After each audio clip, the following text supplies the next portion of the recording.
Bronx new York کی معروف دینی شخصیت امام قاری محمد یعقوب صاحب نے استقبال رمضان کے سلسلے میں اپنی رہائش گاہ پر عشائیے کا اہتمام کیا۔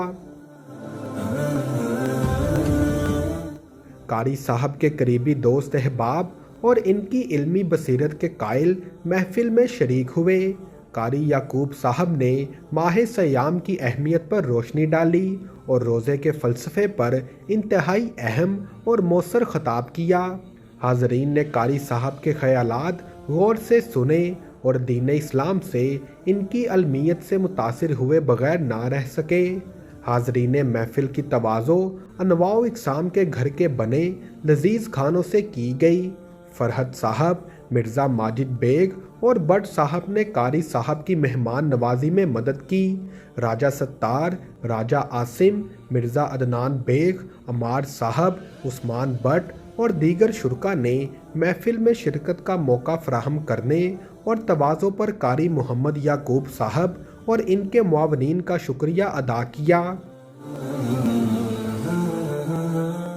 خصوصی طور پر مدعو کیے گئے سلمان بٹ نے محفل میں شرکت اور احباب سے تبادلہ خیال کیا، مگر پروگرام کے آخری حصے میں ضروری کام کی وجہ سے انہیں کہیں جانا پڑا۔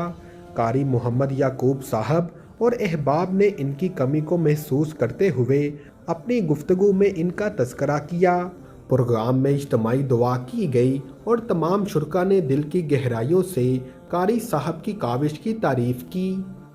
اپنے آپ جو اللہ تعالیٰ نے خود آپ کو علم دیا ہے تو اس کی کوئی روشنی سے ہم مستفید ہونا چاہتے ہیں، کیونکہ یہ حافظ صاحب بھی آئے ہیں، محمد ایوب صاحب بھی اس طرح قیمتی وقت نکال کے، تو دو علماء بیٹھے ہیں، تو اس محفل کو آپ چار چاند لگائیں۔ شکریہ۔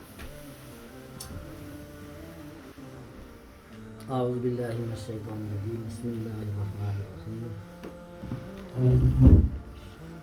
تعاونوا علی البر والتقوی ولا تعاونوا علی الاثم والعدوان۔ صدق اللہ العظیم۔ آمین۔ میرے عزیز دوستوں، بزرگوں، آپ حضرات کا بہت بہت شکریہ ہے کہ آپ اپنا قیمتی وقت نکال کر تشریف لائے ہیں آج، تو اللہ تعالیٰ آپ کا آنا قبول فرمائے۔ آمین۔ اور استقبال رمضان کے حوالے سے یہ آج کی یہ محفل تھی، تو اللہ تعالیٰ ہم سب کو رمضان شریف کی قدر کرنے کی توفیق عطا فرمائے، آمین۔ اور رمضان المبارک کے اندر ہم سب کو تمام برائیوں سے بچنے کی توفیق عطا فرمائے اور تمام حرام خوری سے بچنے کی توفیق عطا فرمائے، آمین۔ اور جو اللہ تعالیٰ نے حکم دیا ہے اس کو کرنے کی توفیق عطا فرمائے، اور جس سے منع کیا ہے اس سے بچنے کی توفیق عطا فرمائے۔ آمین۔ تو قرآن مجید کی اس آیت کے اندر اللہ تعالیٰ فرماتے ہیں تعاونوا علی البر والتقوی، یعنی تعاون کرو تم ایک دوسرے کے ساتھ نیکی کے کام میں، اور نہ تعاون کرو برائی کے کام میں۔ بے شک، بے شک، بے شک۔ تو آج معاشرے کے اندر پریشانی جو ہے وہ یہ ہے کہ ایک دوسرے کے ساتھ جو ہے برائی کے کام کے اندر لوگ زیادہ تعاون کرتے ہیں، برائی کے کام کو زیادہ ترجیح دیتے ہیں، اس کے ساتھ تعاون کرتے ہیں زیادہ، لہٰذا اس سے بچنا چاہیے۔ جو نیکی کے کام ہیں، اچھے کام ہیں، ان کاموں کے اندر ہمیں ایک دوسرے کے ساتھ تعاون کرنا چاہیے۔ کوئی کمزور ہے اس کی ہیلپ کرنی چاہیے، اس کے ساتھ تعاون کرنا چاہیے۔ تو اس کے علاوہ رمضان شریف کا مہینہ ان قریب شروع ہونے والا ہے کہ ہمیں چاہیے کہ کم از کم ہم جو ہے نا 5 وقت کی نماز ادا کریں، اور اسی طرح نماز تراویح بھی ادا کریں، کیونکہ تراویح جو ہے بار بار اللہ تعالیٰ کے سامنے سجدہ کرنے کا ایک موقع ملتا ہے، اور ان لوگوں کے لیے یہ بھی سبق ہے جو لوگ اس کے اوپر بحث کرتے ہیں، تکرار کرتے ہیں، بھی 8 پڑھیں، 8 ہیں، ہمیں ثابت کر کے دو، یہ غلط طریقہ ہے۔ دیکھیں کہ اللہ تعالیٰ کے سامنے سجدہ کرنے کا موقع رمضان میں مل رہا ہے۔ سبحان اللہ۔ رمضان کے علاوہ ہم لوگ نماز بھی نہیں پڑھتے پوری، ہمارے 90% لوگ نماز نہیں پڑھتے ہیں۔ تو جب ہم اللہ کے سامنے سجدہ کریں گے تو اللہ کا قرب حاصل ہوگا۔ تو اس لیے میرے دوستوں بزرگوں، نماز کسی صورت کے اندر بھی معاف نہیں ہے۔ اگر نماز معاف ہوتی تو آپ صلی اللہ علیہ وسلم کے نواسے، یعنی کربلا کے میدان کے اندر نماز نہیں چھوڑتے۔ آپ صلی اللہ علیہ وسلم کی نواسے، جنگ کا موقع ہے، جنگ کا دوران ہے، لیکن آپ نے پھر بھی نماز، کیوں؟ ان کو کیا پرواہ تھی؟ اگر نہ بھی پڑھتے تو کون سا مسئلہ تھا؟ لیکن انہوں نے ہمارے لیے یہ سبق ہمیں سکھانے کے لیے بتایا ہے کہ وہی تیر جو ہے سامنے چل رہے ہیں پھر بھی نماز نہیں چھوڑی، تو لہٰذا ہمیں بھی نماز آج نہیں چھوڑنی چاہیے۔ اور اس کے علاوہ اللہ تعالیٰ ہم سب کو بچائے، ایک بیماری ہمارے معاشرے کے اندر جو ہے وہ حسد کی بیماری بہت بڑی ہے۔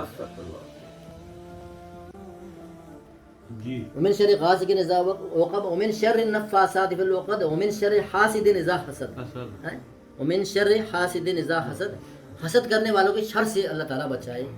اور اس کا حال یہی کہ اس سورت کو کثرت سے پڑھنا چاہیے کہ اللہ تعالیٰ ہم سب کو حسد کرنے سے بچائے۔ ایک صحابی آپ صلی اللہ علیہ وسلم کی مجلس کے اندر تشریف لائے تو آپ کے اس صحابی کے چہرے سے پانی ٹپک رہا ہے، وضو کیا ہے، داڑھی مبارک سے پانی گر رہا ہے، تو آپ صلی اللہ علیہ وسلم نے فرمایا کہ یہ جنتی ہے۔ سبحان اللہ۔ دوسرے دن پھر آپ نے فرمایا کہ یہ شخص جنتی ہے۔ تیسرے دن پھر آپ نے فرمایا کہ یہ شخص جنتی ہے۔ تو ایک صحابی اور بیٹھے تھے جو رات بھر نفل پڑھتے تھے، دن بھر روزہ رکھتے تھے، روزانہ قرآن مجید ختم کرتے تھے۔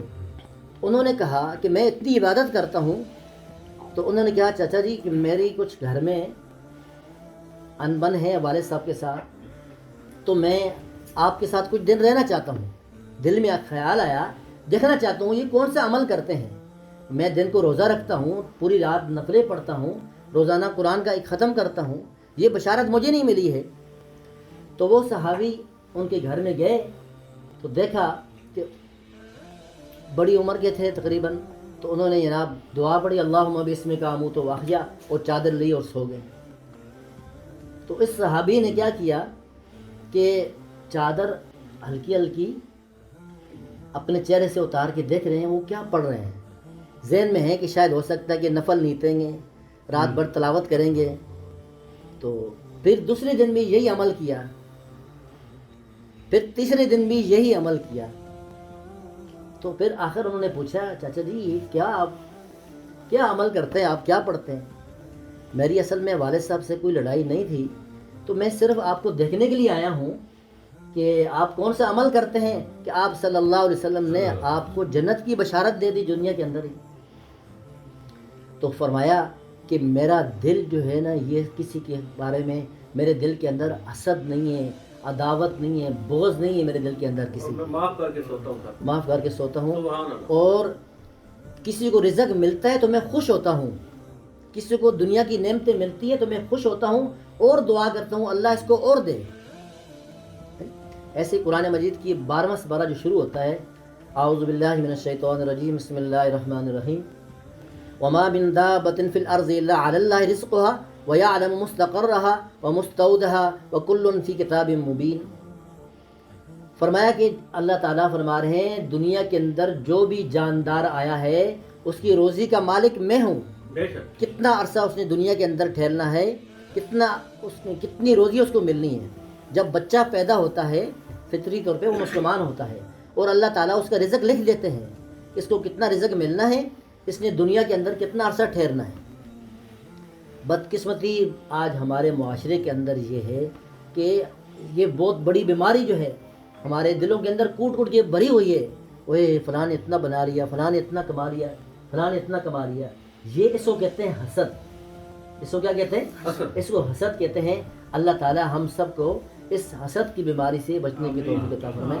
یہ اتنی بڑی یہ میں نے حدیث جو سنائی ہے صرف اسی وجہ سے کہ آپ صلی اللہ علیہ وسلم کے وہ صحابی یعنی پوری رات نفل پڑھ رہا ہے، دن کو روزہ رکھ رہا ہے اور قرآن مجید کی روزانہ ختم کر رہا ہے، تو آپ صلی اللہ علیہ وسلم نے بلا کے فرمایا کہ بھائی آپ نے آئندہ کے بعد ایک ہفتے میں قرآن ختم کرنا ہے۔ اللہ تعالیٰ عمل کی توفیق عطا فرمائے۔ تو بہرحال باتیں بہت ساری ہیں۔ ابھی ہمارے ساتھ سلمان بٹ صاحب بھی تھے، وہ چلے گئے۔ کسی کام کی وجہ سے بہرحال کوئی وہ سوال نہیں کسی قسم کا رائے صاحب؟ تو وہ چلے گئے ہیں۔ تو اللہ تعالیٰ ہم سب کو عمل کی توفیق عطا فرمائے اور رمضان المبارک کا ادب احترام کرنے کی اور تراویح پڑھنے کی توفیق عطا فرمائے اور اپنے وقت کو قیمتی بنانے کی توفیق عطا فرمائے۔ وآخر دعوانا ان الحمدللہ رب العالمین۔ کر سب دعا نہیں آپ کر دینا۔ آخری تو اڑے گئے نا۔ نہیں محفل نہیں پڑھنی نا۔ کوئی سوال نہیں کسی قسم کا؟ حضرت صاحب موجود ہیں، کوئی دینی کوئی مار صاحب دعا کرو جی، چلو دعا کرو جی، حضرت فرمائیے دعا فرمائیے دعا فرمائیے، دعا حضرت آخرت فرمائیے۔ دعا کریں چل الحمدللہ چلو جو اجازت دے رہے ہیں۔ اجازت دے۔ والصلاة والسلام على رسول محمد وعلى آله وأصحابه أجمعين. آمين. اللهم أنت السلام ومنك السلام تبارك يا ذا الجلال والإكرام. آمين.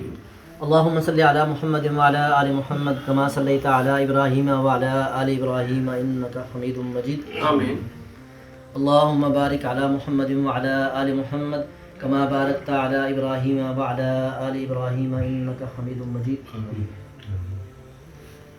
ربنا ظلمنا أنفسنا وإن لم تغفر لنا وترحمنا لنكونن من الخاسرين. آمين. ربنا ظلمنا أنفسنا وإن لم تغفر لنا وترحمنا لنكونن من الخاسرين. ربنا ظلمنا أنفسنا وإن لم تغفر لنا وترحمنا لنكونن من الخاسرين. آمين. یا رب العالمین، یا ارحم الراحمین، یا اکرم الاکرمین، یا ذی الجلال والاکرام. یا اللہ ہم سب کو ہدایت عطا فرما، ہم سب کو دین کی سمجھ عطا فرما، آمین. ہماری نسلوں کو بھی دین کی سمجھ عطا فرما، پوری امت کو ہدایت عطا فرما. یا اللہ پوری امت کے اوپر پوری امت کے اوپر رحم کا، کرم کا، فضل کا معاملہ فرما، سب کو دین کی سمجھ عطا فرما. یا اللہ پوری دنیا کے اندر یا اللہ امن قائم فرما. یا اللہ رمضان المبارک کا مہینہ آ رہا ہے، اس کے اندر ہم سب کو تمام تر اعمال کرنے کی توفیق عطا فرما، تراویح کی پابندی کرنے کی توفیق عطا فرما، قرآن مجید کی تلاوت کرنے کی توفیق عطا فرما. یا اللہ سب کی ضروریات کو پورا فرما. حاضرین مجلس کے اندر جتنے بھی حضرات بیمار بیٹھے ہیں تو سب کو شفا عطا فرما. جس اس پریشانی کے اندر مبتلا ہیں یا اللہ سب کی پریشانیوں کو، تکلیفوں کو دور فرما. یا اللہ ہم سب کی جائز حاجات کو قبول و منظور فرما. جو مسائل ہیں، جو پریشانیاں ہیں، یا اللہ تو جانتا ہے سب کے دلوں کو. یا اللہ سب کی پریشانیوں کو، تکلیفوں کو دور فرما. سب کے رزق میں، مال میں، جان میں برکت عطا فرما. سب کو حلال کی روزی عطا فرما. یا اللہ جن کے والدین زندہ ہیں ان کو شفا عطا فرما، صحت تندرستی عطا فرما. جن کے والدین دنیا سے چلے گئے ان کی مغفرت فرما، ان کے درجات بلند فرما، جنت الفردوس میں جگہ عطا فرما. یا اللہ ہم بھی آپ سے درخواست کرتے ہیں جب دنیا سے جائیں تو یا اللہ ہماری زبانوں پر ہو لا الہ الا اللہ محمد رسول اللہ. یا اللہ ہم سب کو آپ صلی اللہ علیہ وسلم کی کل قیامت کے دن شفاعت نصیب فرمانا، آپ کی شفاعت نصیب فرمانا. یا اللہ ہم اس قابل نہیں ہیں ہم آپ کے حساب کو پاس کر سکیں. یا اللہ ہم سب کو بغیر حساب کتاب کی جنت الفردوس میں جگہ دینا. وصلی اللہ تعالی علی رسول خیر خلقہ محمد وعلی آلہ وصحبہ اجمعین. آمین برحمتک یا ارحم الراحمین. ایک بات حضرت یہ ضرور اہل مجلس کو آپ نے بتانی ہے کیونکہ آپ کی محفل کا جو شروعات ہے کہ رمضان کی آمد کے سلسلے میں، تو ایک مہینے کا مسلمان نہیں بننا، خالی رمضان کے لیے مسلمان بننا ہے، باقی 11 مہینوں کا بھی بننا ہے.